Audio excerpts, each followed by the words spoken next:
to Unleash the Goats, where we unleash ourselves upon the Star Wars franchise with reckless abandon, and nobody quite knows what we'll say next, least of all us. I'm Nat, she, her. Angela, say hi. Hi, I'm Angela/Faye, she, her. Sugar, say hi. Hi, I'm Sugar, she, her. Happy birthday, Sugar. You did not put it in the Happy birthday, outline. Sugar. I didn't. You tried to trick us, but I remembered. You traitor.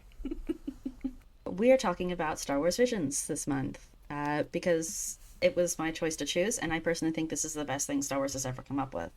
I'm not biased, but if I were, it didn't matter. You can be biased. It's fine. It's your birthday. You're allowed to be biased. I'm allowed to be biased on my birthday. I think it's very underrated because it is a massive departure from most of what Star Wars is, and I think it's relatively unknown to people who aren't on Disney Plus, more casual fans. So I just wanted to give it more of a shout out, a little bit more focus. So if you don't know what Star Wars Visions is, which is nobody on this podcast, but anyone who's listening, if you don't know what it is yet, it is a kind of anthology show that was made by Disney Plus, where animation studios from around the world create sort of individual short films, only about 10 to 15 minutes each, kind of set in the Star Wars world, but without any need for continuity with the greater Star Wars universe. It seems like they were allowed to sort of cherry pick what they wanted from the Star Wars franchise, visually, narratively, whatever. So some of them might be a little bit more canon compliant than others. Any kind of animation is accepted, which included things like claymation and stop motion. And this, I think, just allowed for a really wide variety of stories, a really interesting look at what people in other cultures might do with something like Star Wars, how they might understand it, and the stories that they might like to tell with this kind of universe. And I think it just engineered sort of a lot of creativity that we might be missing in other Star Wars things a little bit, because they are forced to kind of fit into certain continuities and into certain, visuals, certain styles. Both visually and narratively, and so things are starting to feel a little bit samey in other places, and I think that Visions allows to kind of break out of that mold in a way that can be very intriguing. Not everything is going to be for everybody. There are definitely episodes I'm less into than others out of the 30 that currently exist, but I think that conversely on the other end of that, there's kind of something for everybody too. Like, there's episodes I absolutely love and would die for, so it's worth checking out and just seeing if anything appeals. And that is Star Wars Visions. They're very, very approachable lengths. So if you're listening to this, I'm sure that we will spoil some episodes. I only watched a couple, but I rewatched them. At least a couple of them I watched multiple times. But partially because I take issue with the sub versus dub stuff going on. Because I believe that at least season 1, which is exclusively Japanese anime studios, I believe they originally wrote them and directed them in Japanese and then dubbed them into English. It might depend on which one. That's true. It may be true. It may be different for different ones, but there was one episode that I watched in English and I was like, I would like to rewatch that in the original Japanese because I think it will hit better. And I was correct. And it did. So, spoilers for Visions, but you should watch it. It's fun. I had a great time. It's fun. It's definitely so weird and so different.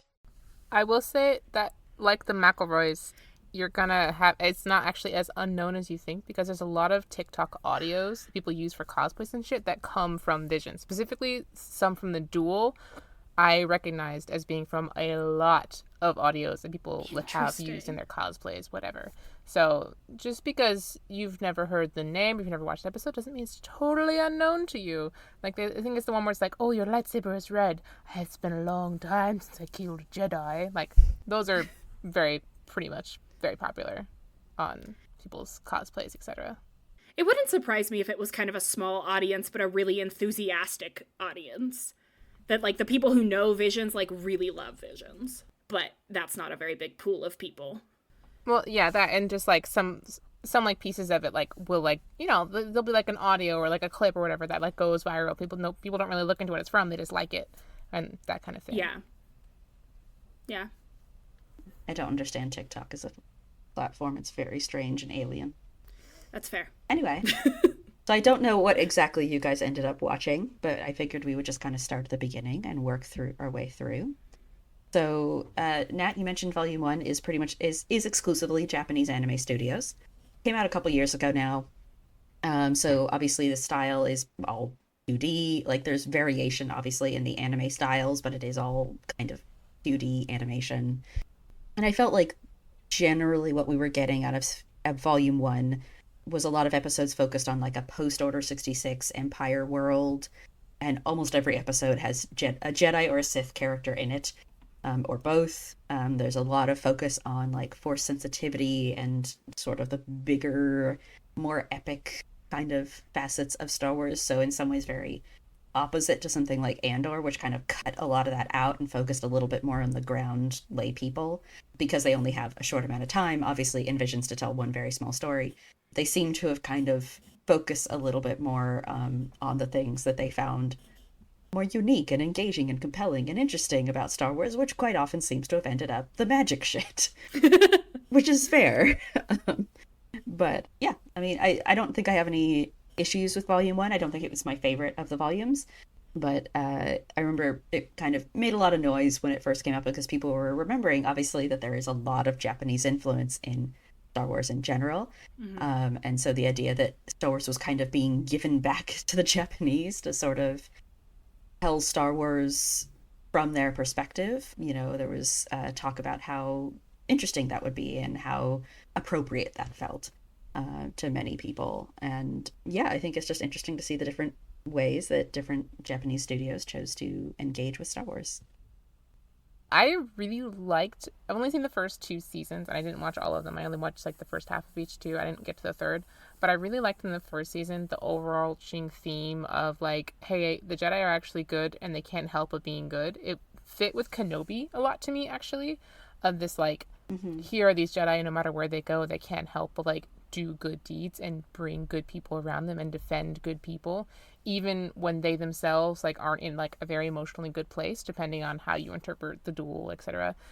They're still going to be having an impact of doing good things, essentially. Like they're still going to be spreading good just by their very nature.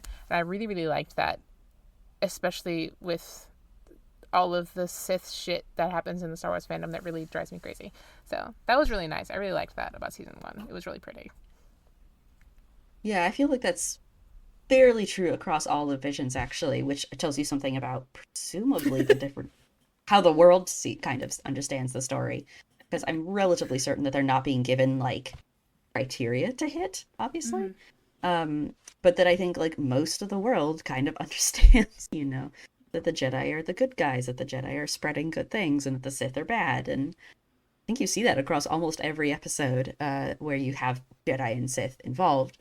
And it is very refreshing to go like, oh, cool, we're not crazy. It's just that there is a very large subsection of, I guess, mostly Western fans who are like really invested in this idea of criticizing the Jedi, and the Jedi is flawed and bad, and it just really isn't there in Visions. I really appreciated that, honestly. It was really refreshing. I really liked it. It actually reminded me a lot of the Love, Death, and Robots series that you and I watched, Natalie. It was very similar to that. Which is also an animation anthology, right? Yeah, it's also an animation anthology. Very similar in, like, concept. Obviously different story matter, but very fun. I really, really enjoyed it. I really love anything. I mean, watching it made me think so much about The Mandalorian and the conversations that we had around it, where like one of the, like when I started The Mandalorian, and I will continue to say this, I know listeners have heard it many times, it's kind of my only opinion, like it felt so approachable to me as a casual fan because it wasn't about the Star Wars of it. It just happened to be in the Star Wars universe. And that's what Visions feels like to me, where they're like, this is a cool story to tell. Let's set it in this universe, and we can do that and use this magic system, and this would be cool. But like the story exists, like you could have that story in a different universe and it would still work. And I think that having the freedom to write those stories and not have to tie them into everything is, for me, a huge plus. because where I fell off of The Mandalorian was, and now suddenly we have to tie it into this big universe and everything needs to like fit together. And I'm like, no, the universe is really big. We don't need to see a Skywalker every single time. There are other people in the universe. Those are really important people. I understand that that is the premise of Star Wars, is that it's like the Skywalker saga. But like, you can tell other stories, and I like that they allowed them to do that. Yeah, which isn't to say that there are no legacy characters in Visions. Boba Fett does pop in an episode of Volume 1. It was so fucking funny. Which is probably one of my favorite Boba Fett appearances in anything Star Wars related ever. I'm going to be perfectly honest. When his like head starts bobbing at the very end. Such a perfect use of Boba Fett. I was cackling. It was so funny. It's honestly, I think, probably my like one or like maybe my second favorite episode of that entire volume. Is Tatooine Rhapsody, I think is the name of that episode. That is so interesting because that was my least favorite one that I watched. It was also my least favorite. I liked Boba, but I liked it. So for context, I have seen every episode of Visions of Volume 1 and 2 twice. Mm-hmm. At this point, I did a rewatch at some point last year, both volumes. I've only seen Volume 3 once, but that came out more recently, so I feel less bad about that. But I did definitely notice. So when I went into Volume 1, I had no concept that it wasn't supposed to be canon compliant at all, which was relatively confusing for the first several episodes until I figured out what the fuck was happening. So I was just like, what do you mean the lightsabers are like mood ring colors? You know, they just like change colors based on like when you're ready and who you are. And it was just like, I don't understand. Does that happen multiple times? No, just in The Ninth Jedi. Ninth Jedi was my favorite. I loved The Ninth Jedi. That was my favorite. I loved The Ninth Jedi. It was really good. Ninth Jedi, I think, has never been my favorite. Like, it's good. I think Village Bride was my favorite the first and second time that I watched it through. And I just, because I really love those stories of, like, the Jedi Padawan who survived because their master died for them, and, you know, they are left to figure themselves out, and then they come back to their Jedi identity at the end, and in this case, very specifically, because they interact with a normal person who is kind of very Jedi-like, right? Like in this case, the bride character, the titular village bride, who is very kind and understanding and sacrificial, right? She's willing to sacrifice herself to save her people, and like that story just really, really works for me. But because I had a weird time with season 1, the volume 1, the first time I watched through, because I had no context of what it was when I first came in. When I did a rewatch, I noticed that a lot of my opinions shifted, and I ended up liking Tatooine Rhapsody quite a lot more, because it actually is pretty much the exact same storyline, right? Of like Jedi Padawan who survives Order 66 and is left in a dark and dangerous world, who meets this person who is very kind and very, you know, helpful, you know, who helps him. He doesn't regain his identity as a Jedi necessarily by the end, but he does kind of regain a sense of confidence and a sense of self by the end. And the fact that it's like on Tatooine and there's that shot of fucking Obi-Wan's hut like in the middle of their big triumph moment where he's kind of coming back to himself and he's using his fucking lightsaber as his mic, right? And it's like he isn't going back to being a Jedi, but he is using everything that he remembers about being a Jedi to save his friend, you know, from being murdered, I think. But like genuinely murdered. Literally executed. Like genuinely executed. Yeah. And, you know, it's like, and then it's like Obi-Wan is right there, and it's like maybe Obi-Wan is hearing this, you know, maybe he isn't, but it's just this kind of reminder that there is this connection on Tatooine that really hit me the second time I watched it. And also, I will say, the thing I kind of liked about Tatooine Rhapsody is potentially this is the one time that there is a good Hutt character. You know what? And that's fair. Yeah. And I was just like, the unique aspect, the novelty of, you know, a genuinely good, kind Hutt, you know, I appreciated a lot more on a second watch through. I think I was very blasé about it the first time I saw it. I was like, yeah, whatever. Like, this animation is very cutesy. It's very chibi. You know, it's obviously pulling on Tatooine and the connection to Tatooine and all of that. And I didn't love it as much. But I think the second time round, I had a lot of love for Tatooine Rhapsody that I didn't think I was going to have. That's so it has imprinted on me a little, but I understand that it doesn't necessarily leave the best first impression. I think that it's such a dramatically different vibe from the duel that has like not very much dialogue and is very like samurai movie vibes, and then you have something that's very cutesy and like a complete, and I say this with so much love because I had so much fun watching it, and that was like, that set the expectations for like the rest of it, where I'm like, oh, okay, this is just gonna be like a short and fun time that doesn't necessarily have like huge story like structure to it. It is an unhinged story. Tatooine Rhapsody. Yes, they're like, we are in a rock band, and Jabba the Hutt wants to kill our other band member who is a Hutt, and we are going to sing, like, we're going to go perform and save his life because our performance is going to be so good. And then they deliver the most mediocre rock song I've ever heard in my life, and it is so fun to watch. I'm like, this is a delight. It's like a Disney Channel movie, but Japanese. Basically. Yes! Japanese Star Wars. The Japanese Star Wars version of a Disney Channel movie. Literally. It's exactly what it was, and it's beautiful, and I had a great time. But if I were like recommending that someone start, so I do appreciate, I'm pretty sure that episode has a Wilhelm scream, which I always love to hear.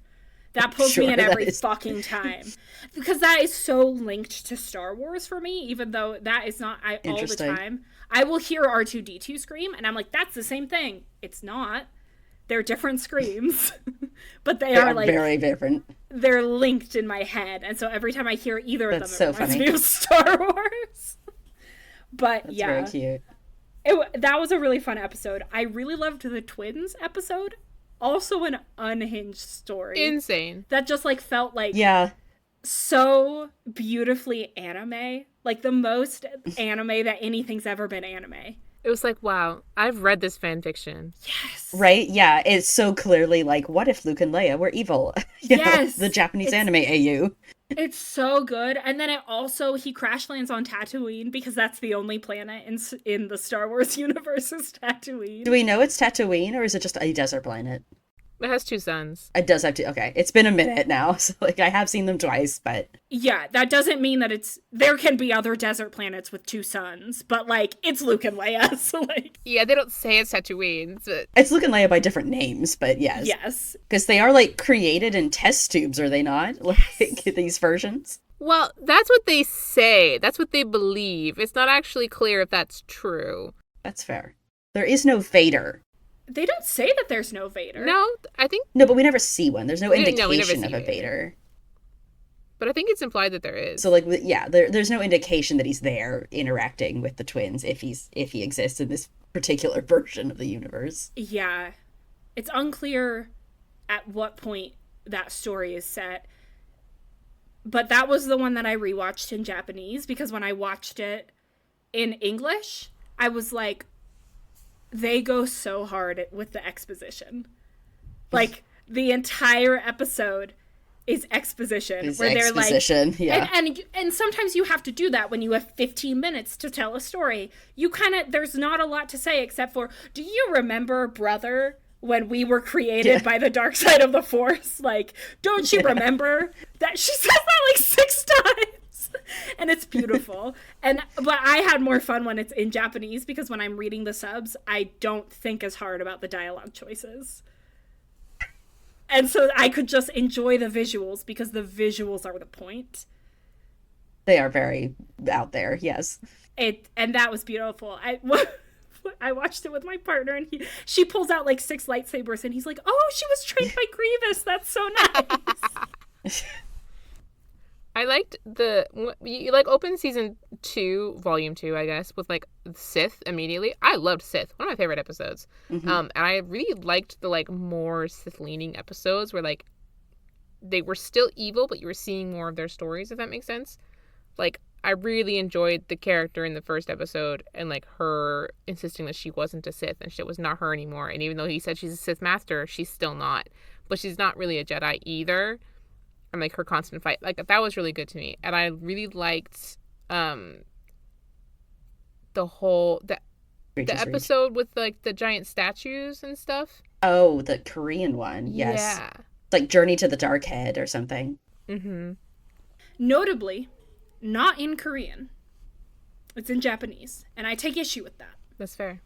Because I was really excited to listen to Korean, and then it wasn't Korean, and I was really. It was really pretty. I mean, I didn't love the whole like light and dark thing. That was a little Grey Jedi to me, but overall, it was a really good episode, and I really liked the visuals of it. It was really pretty. I will say that what the fuck was that Wedge Antilles shit? That is not my boy. He would never be a fucking front man for a stupid ass academy. He is busy living his life, not in the public eye. That was terrible. But I did appreciate hearing his name and seeing his face. That was good. But I did not appreciate the slander. That was terrible. I was very sad. That was specifically in a different episode, not the Korean one, just so that everyone is aware. This is an episode made by the same company. This one was made by the same company that does Wallace and Gromit. So it was a British kind of humor company. It was very cute. It was like the little girl who's like, she's in the academy and like they're doing a family race and she's embarrassed by her mom, so she like doesn't invite her mom. And then her mom shows up anyways and they end up being raised, and it's very cute, very sweet. But Wedge Antilles is like in charge of the Rebel Academy or whatever the hell it is to like for flight officers. So he's like, I thought it was set like post Return of the Jedi, and so it's like the New Republic, a New Republic situation. Academy. Yeah. But like I was annoyed that they had Wedge Antilles doing that because he's busy. He's not running an academy. I'm sorry. That was very offensive to me personally. And so it kind of took me out the episode a little bit.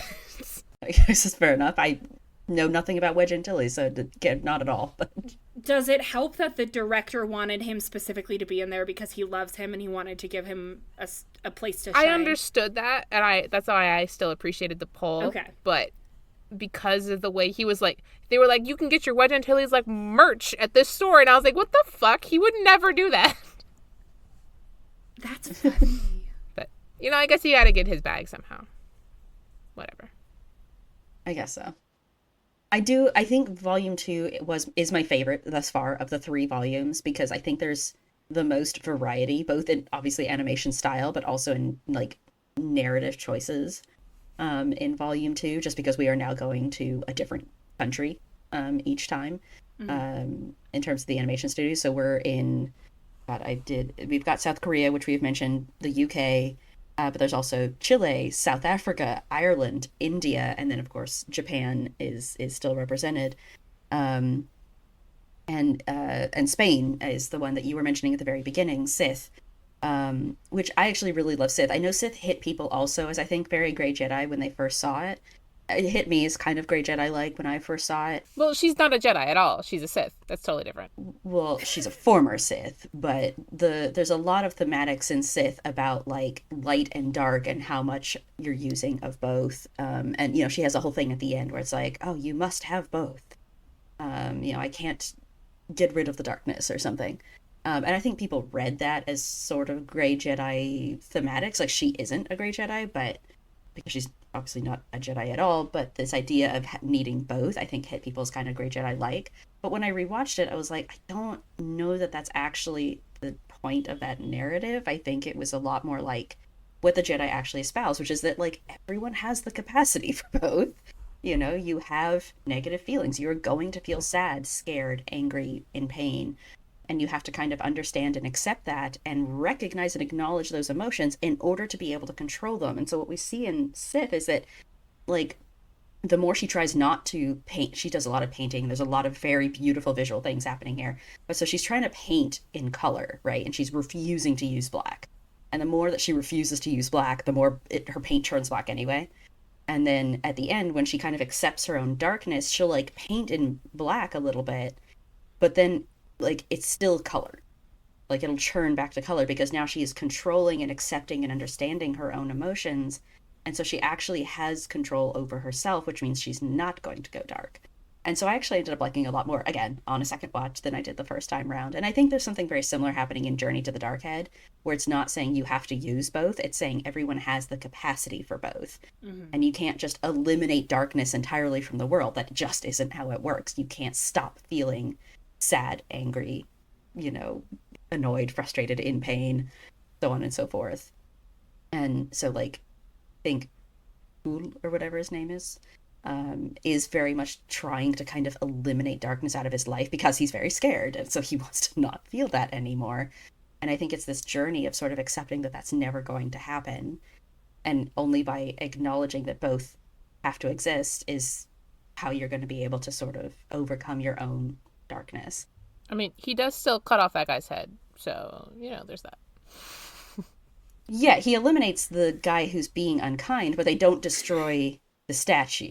They don't get, which is more symbolic of like darkness as a whole. Like he's going to defeat, and I think the other guy that he's fighting is more symbolic of his own Yeah. darkness, right? Like I can control my own darkness, and that's kind of what the killing the other guy is more. But the statue is still there, right? Like the capacity for me to be dark still exists, but I have acknowledged and controlled my own darkness, at least temporarily, for the See, moment. for the Sith, I thought it was more of like she had done bad things, and those bad things don't go away just because you're making good choices now, and ignoring them and not dealing with them isn't going to change that. And that's why it meant more to me. It wasn't a great Jedi thing to me because she's never been a Jedi. She's a former Sith. She is someone who is trying to be a better person because she has been a bad person. And that's very different than like a gray Jedi concept, whatever, because that's more like a good person who's choosing to be morally gray. And this is someone who used to be bad, who is trying to become better. And that is a very long process. And it takes a long time. You can't just pretend you didn't do those bad things. You still have to work through them. And that's what I really liked about it, was like it was never a Jedi situation. It was only about the Sith themselves, which was really interesting. It is, although you'll notice she's much more Jedi-like at the end, because, she decides to finally leave her own little dwelling, whatever it is, and goes out to try and find people to help. That like when she finally acknowledges and accepts her own darkness, she actually ends up starting to become much more Jedi-like at the end. Like she might not call herself such, but I think she is starting to act much more Yeah, Jedi-like. I would agree with that. Towards the end. Yeah, Sith I think is really good. It also just really is beautiful animation. As far as Volume 2 goes, I think my favorite one was actually the other claymation, the Chilean one, In the Stars. Ooh, I loved that one. I loved In the So Stars, cute. with Nat. I don't know if you saw. You're smiling a lot, but I don't know if that means you saw it or not. I have not seen It was it. really pretty. Okay, so the context of In the Stars is that it's two sisters, an older and a younger, and it appears that their entire people, other than them, have been basically wiped out by the Empire, coming in and destroying everything and kind of eliminating any native people who have resisted. And there's some factories on their planet, at least very nearby to where these two sisters are currently living, that is like corrupting the water. Okay. And so they're trying to survive just as long as they can, essentially. And the older sister is kind of having to go further and further to find any sort of food or water to bring back. And the younger sister wants to try and fight back, and the older one is trying to be much more practical and like saying no. And the younger sister, I think, ends up running off anyway to go try and take out the factory, and the older sister has to go after her. The sister has to go into the factory to get clean water because that's the only way there's clean water. And the younger sister follows her and then tries to blow up the factory while she's in there. And the older sister has to like rescue her. Which goes very badly. It goes very badly. They get caught immediately. They get caught very quickly, and they have to try and escape. Oh, okay. Like planting a bomb, not like killing her sister. No, she wants to use the force to like explode the factory. She's using the force because they're both force Okay, sensitive. great. And she wants to like use the force to They're like both supposed to be explode force the middle of the sensitive. factory, like break the middle water Okay. tower basically. And her sister keeps telling her no, no, no, and then finally like at the last minute like they're about to die, and so they use the force together, and that's how they're able to ultimately win. The power of friendship And sisterhood. and love. Sisterhood, very specifically. Siblinghood, specifically, is what Star Wars is all about. And the thing that's interesting in this one, too, is that it is actually left a little ambiguous at the end of it as to whether they did survive or not. Yeah. Because I think they, like the two stars show up at the end or something. There is, like, you see them come out of the water and they seem fine, but there is kind of an indication at the end that, like, what we're seeing might not actually be them alive. I mean, even if they live out their lives, there's no future for them. Like they're gonna have happy lives, but there's nobody else. There's just them. Yeah, there's no way to bring their people back. Like, as far as we know, there is no one left but them of their entire people. So even if they get rid of the Empire temporarily, there is no happy future for them, particularly. But yeah, it is ambiguous as to whether they lived or died at the end of that. But it's also very beautiful claymation. It's this really beautiful story about like this struggle to survive. When the Empire has taken everything, do you fight back? Do you not? I really, really loved In the Stars. One of the ones I know that was really popular was it was the French one, the spy one. The Spy Dancer. That was one of my favorites. I love this. It was straight up like it was just like, yeah, the Empire's Nazis. They're Nazis. This is Paris. And these people are like the dancers who are sneaking information on the stormtroopers who are coming in here to be entertained. This is just Nazi Germany. Oh, that's in fun. Paris. It was really fun. It was really great. This is also one that's like one of the only ones with no force sensitivity characters, I think, whatsoever. Which makes it feel like if you were a massive Andor fan, and one of the reasons you liked Andor is because there's no Jedi and Sith in it, the spy dancer is for you, kind of, things, right? It was really beautiful. It's beautiful animation. It is this really beautiful story looking at, grief, and again, like a lot of focus on like, the Empire's, oppression and destruction of indigenous communities, which, it's kind of like, let's look at the countries they got. South Africa, India, Chile, a lot of places that have historically been pretty oppressed and hurt by South Korea too, by a foreign empire. In this particular one, the main character, she's the main dancer, and her son was taken away a long time ago by the Empire. Yeah, as a baby. And so they're doing this performance, whatever, and part of the performance is they're like putting trackers on troopers, etc., etc. And while she's doing her performance, she sees somebody with the same cane in one of the boxes and believes it's the guy who took her son. So she gets everybody out and then continues her performance with the plan to kill this man and like kind of, die in the process. But as she's about to do it, it's not him. It's not the same guy. And then she realizes it's her son. Grown up as an adult now. And now part of the Empire, an officer. And so like she does everything she can to like have a conversation and explain this to him, and then like leaves him with like basically a tracker so they can find each other again. And then like they split off, and that's like the end of the story, like obviously. But the tracker also has like a little thing that's like an old hollow photo or whatever of him as a baby, as kind of like proof of her claims that he is. And there's her like son. this thing where she is a brown woman and she has two different colored eyes, and he is a brown man and has an eye patch, and his other eye is the same color as hers. They're supposed to have little horns, and what you see is that they've actually sheared his off. And so there's these little like kind of circular scars where his horns would have been. And it's unclear whether he still has an eye, and it's just hidden, or if they took his eye. Underneath or not, yeah. Yeah, so they've definitely, but it's like because they've taken out his horns, it's like they clearly would not be all that fussed about taking out his eye. In order to force him to kind of look more human as opposed to whatever. Yeah, and assimilate, and kind of pretend that he isn't one of them, right? That he's not one of these people that they are trying to oppress, that he is part of the Empire. So yeah, there's a lot of really very serious, heavy kind of like looks at what the Empire does to indigenous communities in many of these episodes, which actually I forgot. My favorite episode is not In the Stars. That In the Stars is very good. My favorite one is Outsong, which I don't know if either of you got to. I didn't get to Outsong. Because I think it's the last one. It is my absolute fucking favorite. So this is the South African one. And if you want to feel extremely happy and watch something with like almost no darkness whatsoever, it is pure, wholesome cuteness and like just beautiful. Outsong is kind of there for you.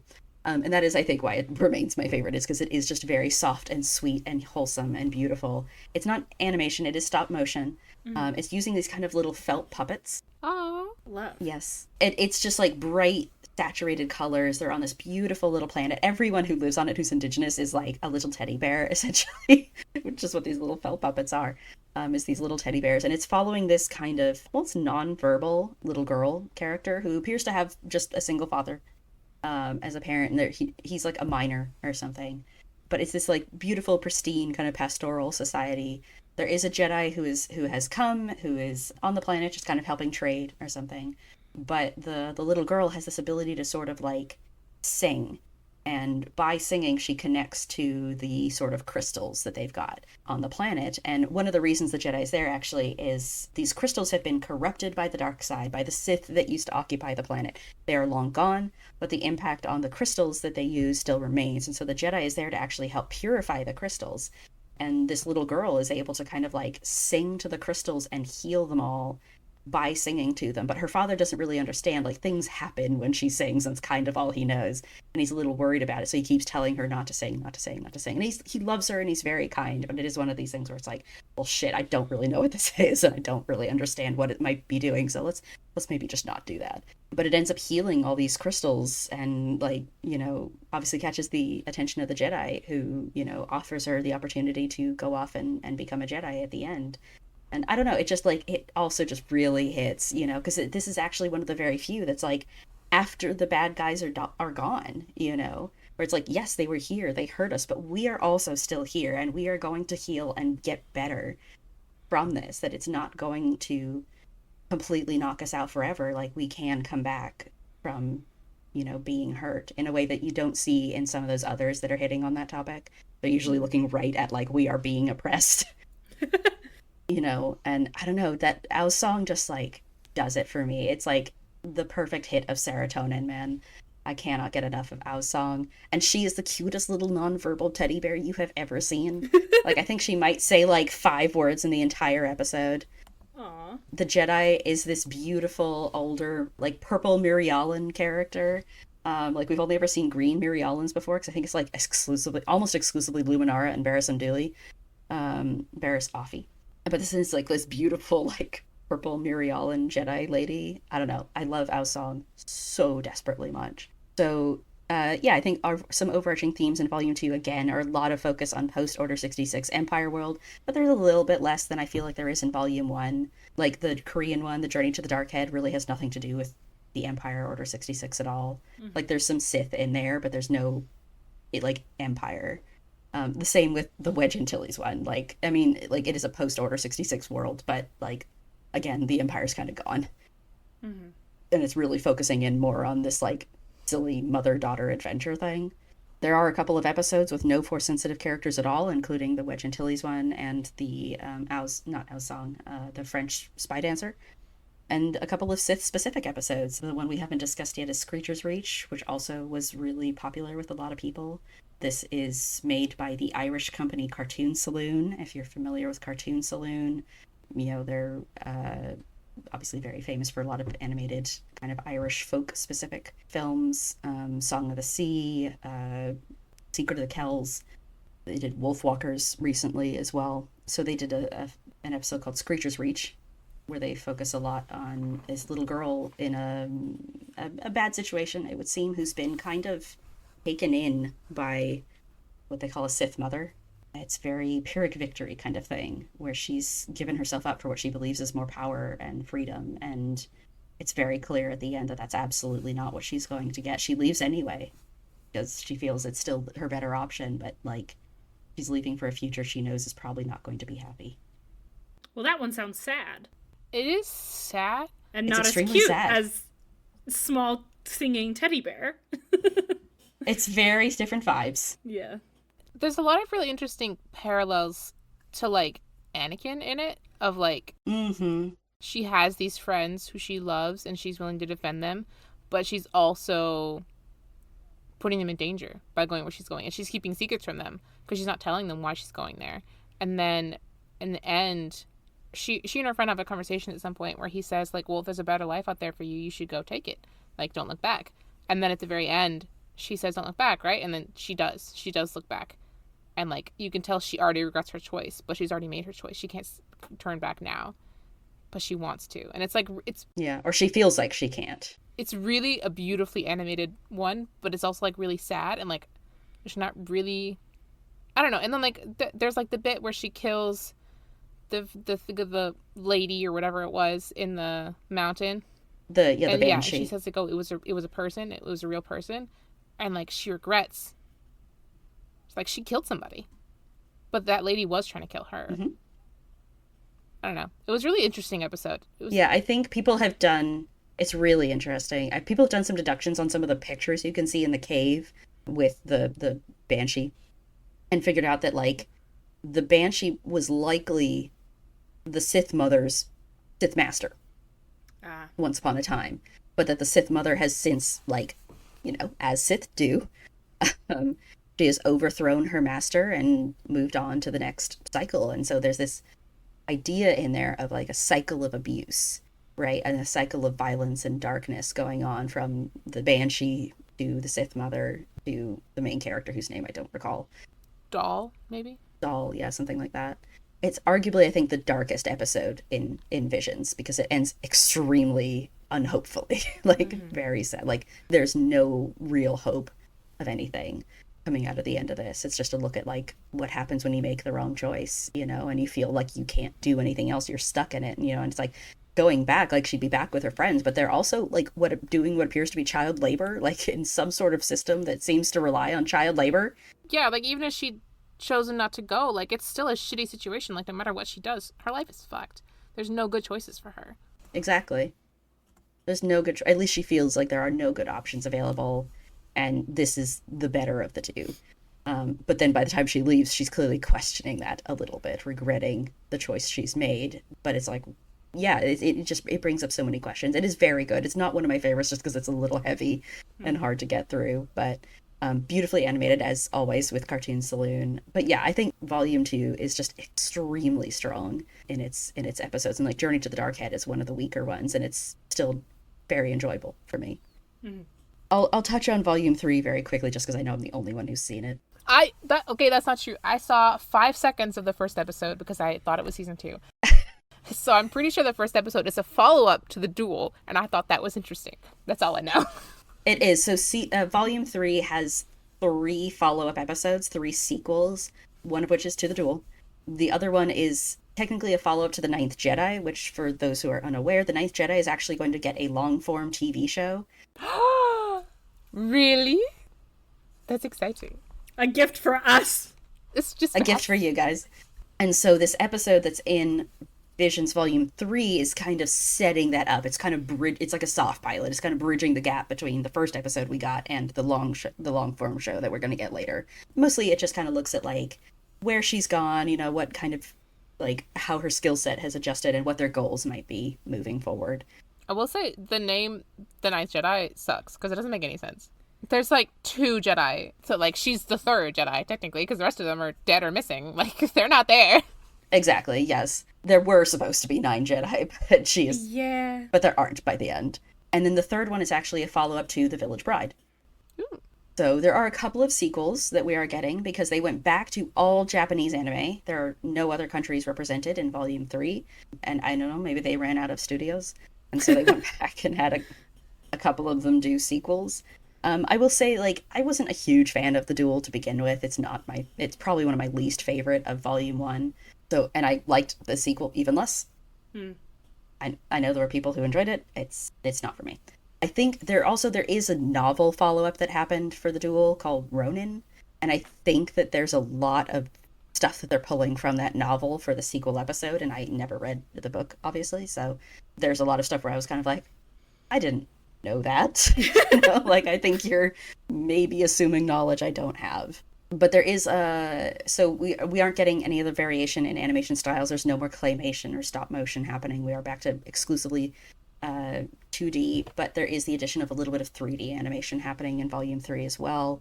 And we're starting to see actually some experimental animation happening, which was very interesting. So very specifically, there's an episode called The Bird of Paradise, which is definitely kind of being split between 2D and 3D a little bit. I think Ninth Jedi is utilizing some 3D to help it out with some of its locations, because there's like this really massive ship that she ends up on that looks like cathedral, and it's beautiful, and I'm like, that feels like you got some 3D help, which is fine. But anyway, so Bird of Paradise it's like broken into these different parts, these kind of like acts almost, that are separated by some like maybe philosophy quotes. I'm not sure they're real philosophy quotes. I think they might be fake philosophy quotes. And there's a lot of use of animation to kind of make you feel what the Force feels like, you know, to kind of indicate what the Force feels like, because the character is blind. And so they kind of go back and forth between what's actually happening outside of her and what she's seeing as such by, you know, through the Force, now that she is blind. And it was really, really interesting that they were kind of doing these very weird kind of experimental animation things. You know, it very much felt like a fable, right? Where it's like, the thing happens to her, she's angry, and then this happens, and she's learning a little bit more of a lesson as she kind of goes through these different sort of philosophy parts. And so it's got experimental animation as well as kind of an experimental narrative a little bit. The other one that was experimental was called Black, which, I mean, at this point, there wasn't really a narrative at all. We lost the narrative. This was animation for the sake of animation. It was like made by animators for animators, and you just kind of got to enjoy it or not. It was weird and off-putting. It's very much kind of got this sense of chaos, death, pain, fear. It is ostensibly set in the moments when Death Star 2 is being blown up. Interesting. And you're seeing it from the perspective of a couple of stormtroopers who are desperately trying to survive, and you're getting this sense of their memories of all the terrible things that they've done as they are fighting to continue to survive the Death Star being blown up around them and trying to find an escape, and everyone else is dying around them, kind of thing. It is wild, dark, chaotic, it is crazy. And that is what that season ends on, this Black episode. And which I was like, great, that's a wonderful place to end, because it really feels like we're doing animation for the sake of animation, as opposed to just like basic stories just told through the means of animation. Mm-hmm. There is a continued focus on Jedi characters. There are some episodes that are more Empire focused instead of Jedi focused, though, and I felt like there was more episodes that are aimed more at kids in this volume, which I was less into. I will be perfectly honest. I think they were mostly in the first half. I definitely felt like the first half to 2/3 were not as strong as the last, 3 or so. We talked about the sequels a little bit. I do feel like pretty much every sequel was weaker than the original. And I will give a little bit of slack to The Ninth Jedi because it is acting more as a soft pilot for the following show, as opposed to just a standalone sequel on its own. And so it's not really trying to be, it is a condensed story in and of itself, but you can feel that it's like not trying to be as big and epic as the original one was trying to be. Yeah. But yeah, so I kind of missed that we didn't get the other cultures. I thought that was a really interesting addition. I missed not having the other kinds of animation. I also thought that allowed for more engagement and more, by having that variety. Mm-hmm. So it was still interesting. It was still fun. And I'm still perfectly willing to go back in another 6 months to a year and see if my opinions on it have changed, because that seems to be the pattern every time I go back to one of these. I kind of feel a little bit more about it, because it's like, I never know what I'm going to get when I first go into one of these episodes, right? There's no way of really knowing exactly what it's going to be. A little bit like a box of chocolates in Forrest Gump. I mean, I wouldn't complain if they were doing an alternating thing where they had one season with Japanese and then one with multicultural and then one with Japanese and then one with multicultural. If volume 4 is again multicultural, it has a bunch of different countries, that would be really fun for me because I really enjoyed that. But I liked season 1, so I'm not complaining about more of that at the same time. So, but if they're just not doing the multicultural thing ever again, I'd be upset because I really liked that stuff. Yeah, and there's no way for me to know at this point if they're going to go back or not. I understand that that's probably harder. Let me call Kathleen Kennedy. She just left, so she does not under any NDAs anymore. You can't call Kathleen again. You have to call Filoni now. Have fun. Wait, is he in charge now? He is in charge, yeah. Ugh, disgusting. I knew she left, but I don't know who was in charge now. There's technically 2 co-presidents, and it feels like, so it's Filoni and this other woman. And I think Filoni is supposed to be handling more of the creative side, and she's probably handling more of the businessy finance side. So all creative choices. Why didn't they call us? We're available. We're so available. I would love to get paid $1,000 billion. I would love to receive $1 bajillion. I will just take 1% of any thing that comes out of the business, and then I will give them all of my good ideas. Set for life. Yeah. My ideas will give them so much profit. Our ideas are going on the internet for free, so they could listen to us. Well, actually... Well, honestly, we probably would get a lot of joy out of them taking our ideas and doing good things. That's true. So maybe it would be worth it even if we didn't get paid. I would still want to get paid. We'll have to start trademarking all of our good ideas. I'm pretty sure we said at the beginning of this podcast that if you're a Disney executive, you have to pay us to listen to us. And actually, let me go back and add that disclaimer in the very first episode. We'll have a new intro where part of introducing ourselves is also to say, if you're an executive listening to this, you have to pay us. Here's our email address to get in touch, to send us money. An exec from Disney and Lucasfilm. Yeah. But anyway, so I was, I think, less enthused about season 3, volume 3. But there definitely were some really interesting things happening. I appreciated the introduction of some more experimental styles. I'm not sure I understand the concept of bringing in things that are a little bit more kid aimed, but it just was not my cup of tea. I think that a lot of it felt very samey to what we've seen in some of the prior episodes, especially some of the prior Japanese anime episodes. But I'm hoping that I'll go back in a year or so and I'll have different feelings about it. I'll find things that are different to appreciate about some of these episodes that I was a little bit less enthused about the first time around. So I personally think it's the best thing Disney Star Wars has ever done. I don't know if you agree with me. This is totally fine if you don't agree with me. I personally think it's the best thing Disney Star Wars has ever done. I think it's the third best because Rogue One and Andor are first and second, and then this is third to me. Okay. Interesting. I love Rogue One. I love Rogue One, and I so much, and I love Andor. I adore Rogue One. I really like Visions. Yeah. Unfortunately, I think Rogue One pissed me off a little too much in season 2 to put it up that Andor high. pissed you off? That's fair. Yeah, I think the season 2 was just a little too weak for me. That's fair. Well, that's why it's number 2 and not number 1. Yeah. Yeah. I think the reason that Visions doesn't rank higher for me is because not because Visions itself is great, but because it reminds me of all of the things that Star Wars could be if they had the fucking balls.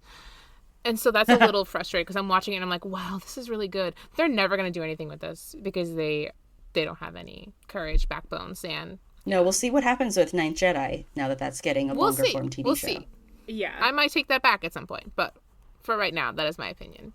Yeah, I really love giving Star Wars to other people to let them tell the stories that they want to tell instead of just having, for example, one person who has really strong feelings about his baby Ahsoka and wants to put her in everything. Like, not to name names. I like having multiple people. Not to name names, Filoni. Not to name names. I do love that the way that Sugar has phrased this in our outline is it the best thing Disney Star Wars has ever done? Which is such a leading question, and I love it. I actually did not. I said, why is it the best thing? Which implies that it already is. No, you said, is it? That is so funny. In yours. Really? Did I change it for mine and Yeah, not you yours? changed it for yours. It's not quite as leading for us. You're welcome. I liked it, I didn't have super high expectations. I liked it a lot more than I thought I would.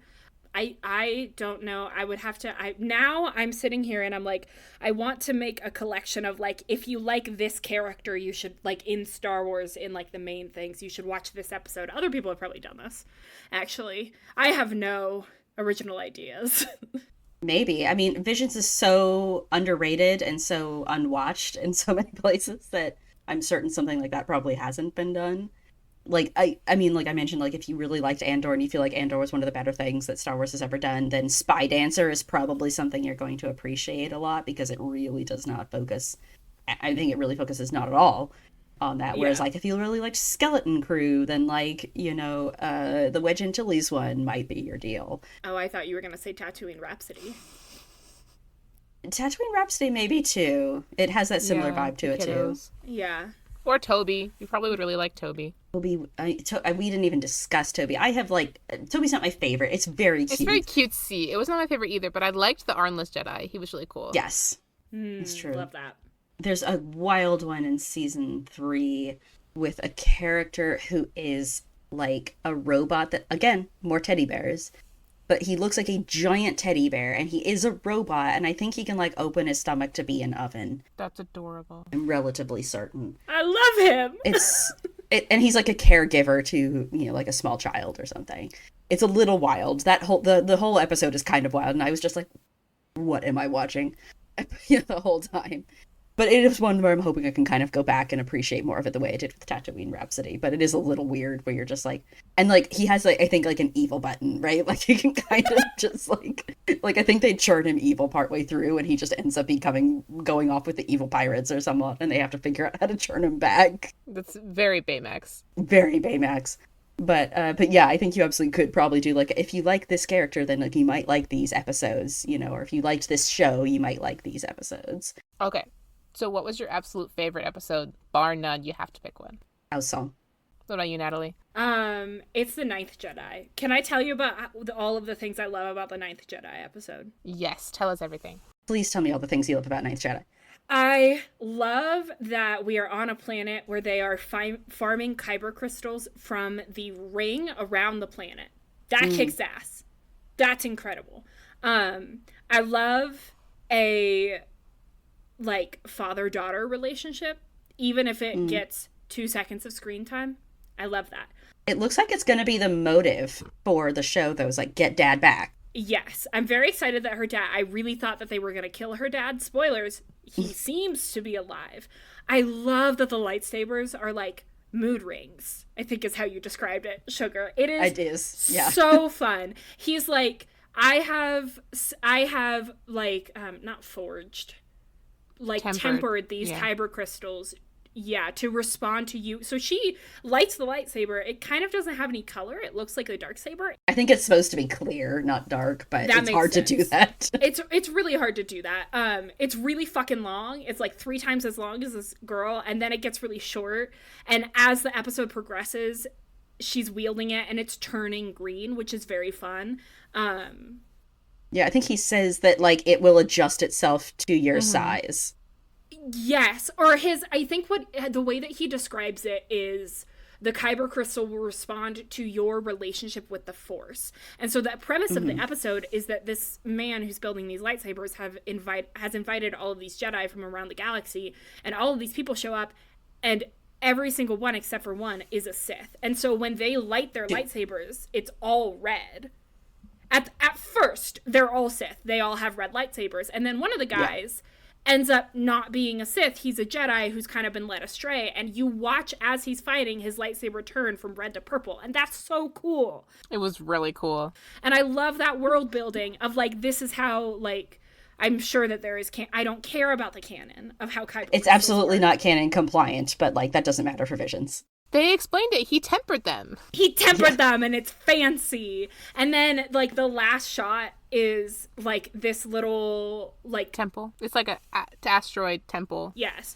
And it, like, they flip the camera around, and that asteroid looks like a lightsaber, and it's just, like, very visually satisfying. And then I found out that they're making an entire series, and I'm like, I cannot get my hopes up too high. But I don't know. It just... I watched it and I was like, oh, The Twins is one of my favorite episodes because it feels so, like, inherently anime, and that's so fun. And then I watched Ninth Jedi, and I was like, nah, that kicks ass, actually. I'll go to bat for this. Like, I was really happy that's my favorite. That the one who survived, with like the one who ended up not being a Sith guy, was not the annoying white guy, because I really hated him. But then he died. I did love that the annoying white guy died. I was really happy. He was full alien. Yes, the other thing I loved about that episode is they were aliens that I did not recognize. Yeah, I think that's true in a lot of these episodes. I don't know if if this animation studio was like, let's build these aliens because we're in Star Wars and we can do whatever the fuck they want. Like, I hope that's what they wanted to do. I'm pretty sure most of them do that, yeah. That's beautiful. I want to see more aliens. I'm pretty sure we see a droid that's Force sensitive in that episode. No, isn't the what do they call him, the governor? There's 2. Oh, you mean the other guy. He has, like, a cyborg face, but he's not. He's not a droid. You can't tell because he gets cut in half, and I was like, and I'm looking for wires, and I couldn't see. But he walks in, and he's like, the Force, like, feels really dark here, or something really dramatic. And I was like, oh my god, I want Force-sensitive droids. There is Toby in the other episode who is a Force-sensitive droid. Yeah. Which is the one that Faye was saying is very cutesy. It is very cutesy. But, which I would agree with, it is very cutesy. But if you're looking for a Force-sensitive droid kind of thing... Hell yeah. You know, if C-3PO is your boy, Toby is probably for you. Don't get it twisted, listeners. I don't have any feelings about C-3PO. Faye, what was your favorite episode? I would probably say Sith. I think Sith I really loved. I loved the animation style of Sith so much. I loved the fight scenes. Everything about it was like, I just loved it so much. It was really, really, really beautiful. I loved that episode. Even though it's not about a Jedi, I just really liked it. I mean, I haven't seen all the episodes yet, but so far, that's my favorite. Yeah, of the ones you've seen, which I think is a valid thing to say because, like, they are so different. You know, like, you can just have a favorite for now. Yeah. Yeah. I have a different question for you. Do you think is there a specific animation style that you felt fit Star Wars the best? Oh. Jesus. Probably not. I mean, I liked the claymation, the In the Stars. I liked the claymation. But I think that any animation style really works for Star Wars because it's allows for so much more fantastical stuff with a lot more ease. Yeah. And so we're seeing so many more aliens. We're seeing a lot more stuff with the lightsabers and a lot more craziness with the Force and things like that. And I think that by its nature, I think animation just allows for Star Wars to have that. But I think what you lose just a little bit in that is some of the grunginess that makes Star Wars what it is, that I think works maybe a little bit better in live action. That's a good point. Yeah, I don't know. I see that. Maybe Sith a little bit, but not really, because it's so mostly the Sith ones where they're outside, because they had some really beautiful shots of like the planet when they're outside and like her busted up bike being broken a lot, which I really enjoyed. So I think maybe Sith, but only for the outside bit, because the stuff that they shot inside was a lot more like out there. It was beautiful, but it was a lot more like, I don't know, there's a word for it, conceptual, I guess. There's a certain amount of experimentalness to Sith too, I would say, in its animation style. Yeah, for sure. But overall, man, I didn't even bring up the bunnies. I didn't even bring up La Pinocho and the bunny aliens. I totally forgot. Like, if you want anime, like they've got like literal like bunny girls like in one of these in La Pinocho. It's beautiful. It's beautiful. I forgot. There's things that I kind of forget are there, but like there is some really interesting stuff happening in La Pinocho, but there is also 100% bunny girls. And they're an oppressed class, in case you wanted oppressed bunny girls. But yeah, Sith is absolutely beautiful. Like, I know there's a lot of people who really loved Sith because of how pretty it was. So was Toby. Toby was also really, really, really beautiful. It was cutesy, but like the exterior planet shots and stuff were really gorgeous. They had some really nice shots in that one. I mean, honestly, most of them, they had some really gorgeous shots. Like even the claymation one in the Star had some gorgeous landscape shots. It was really pretty. So beautiful. Oh my gosh. Yeah, I mean, I don't think there's anything where I'm like, God damn, this was ugly. You know, I mean, there's stuff that feels you're just like, yeah, this is pretty basic Japanese animation, you know? Yeah. But like, there's nothing where you're like, yeah, like I can't stand to look at this, right? Like all of it's like really beautiful. Yeah, none of it's like season 1 Clone Wars. Yeah, where it's like clunky and kind of ugly. Like I think that's the animation style that maybe doesn't work for Star Wars a little bit. Yeah, like we can't really get into it right now, but I have issues with the animation style. It's okay. Do you guys want a goat fact? Always. Yes, I would love a goat fact. Okay. Our goat fact today is that goats are very intelligent and curious animals. Their inquisitive nature is exemplified in their constant desire to explore and investigate anything unfamiliar that they come across. Very beautiful. Like we should all be investigating this show. Yes. And like you should always be curious and find more things to add to your life, to your story. Disney. Maybe let some other people explore your story. Disney, you hear me? I know you do. I know you do.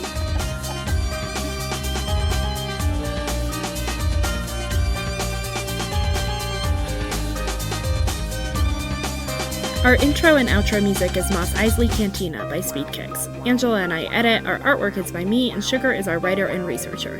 You can find us on Instagram and Tumblr at Unleash the Goats. Thanks for listening.